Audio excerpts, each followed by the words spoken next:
So you saw in the first clip that I put in the radiator, but then I had to take it out again because I forgot to put the little rubber pieces on the bottom of it so that it could actually go into the radiator mounts.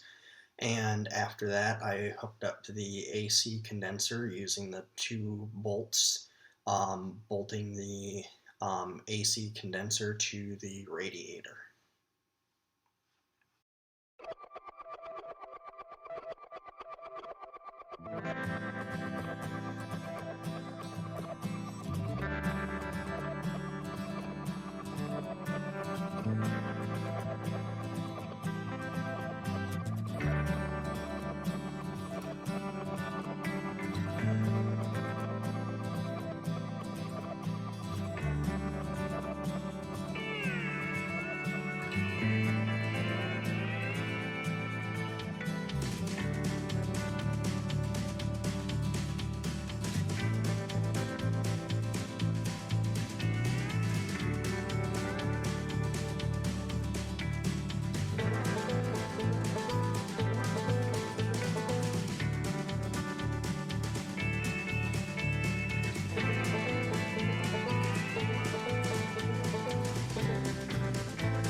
After that, I connected the lines for the transmission cooler.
Then I connected the hose clamps for the 2 coolant lines. Okay, I got the new radiator installed. It's right there. Just need to put on the top mounts. I am going to start it up right now, but of course I don't have the full amount of coolant in it, so I can't actually test whether it is cooling or not. But I'm going to start it up to see whether it's still leaking or not. So, that'll give you a nice view.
Okay, so good news, the AC feels cold.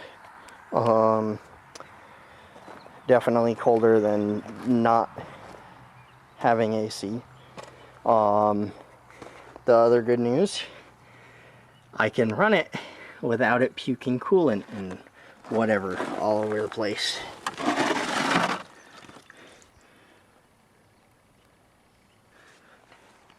Okay. I did pound out this fender a little bit so that I could access this nut here, which I'm going to have to do for the headlight bracket. I also got this door so that it opens smoothly. Basically what I did was I stuck pry bar in here, pried this way, all up and down, hit it a few times, and it's pretty good. This separation is pretty good. It looks tighter up here than it is down there, and there's a little bit more of a gap up here, but it opens smoothly, and that's really all I wanted. Here's the other side, just so you can see how it's supposed to look. The gap is even. It's about as wide here as it is at this point down here, but it's even throughout.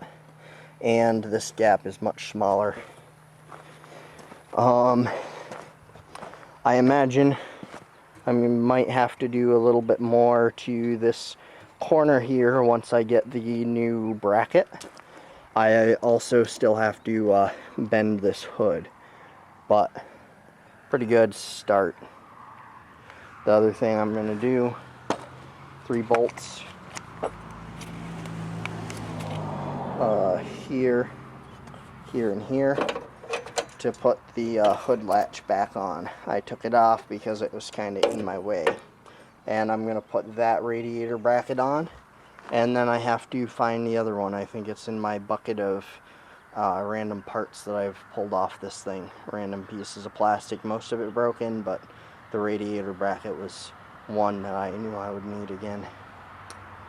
Other than that, I've got the two headlights there. I could put the right one on today, but I think I'm gonna leave it for some other time.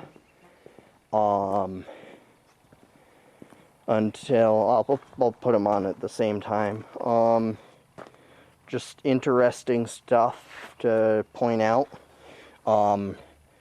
These are the spark plugs. There was this little cover thing on there. All you need to do is take off the oil, take out the oil thing, and then just lift it up and it holds onto this little flange. Easy enough to take off when you need to work on it.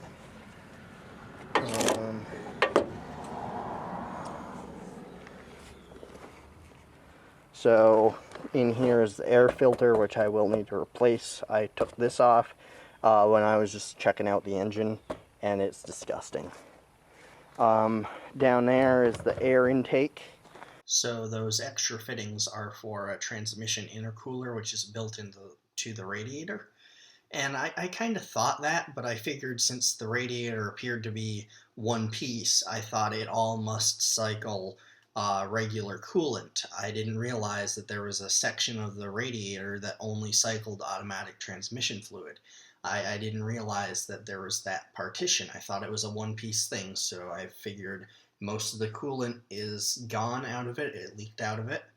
So after I take out the radiator, it's fine to start the car to move it back a little ways so that I can close the garage door. That was not the case, and when I turned the car on, automatic transmission fluid came pouring out. And so that's the majority of what that large spill is. So I had to clean up the spill, and then I lost so much automatic transmission fluid that when I tried to drive the car after installing the new radiator, I couldn't.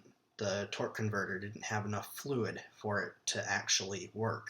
So you would rev really high before you would eventually be able to go. So the next episode is topping off the automatic transmission fluid and making sure that the transmission still works.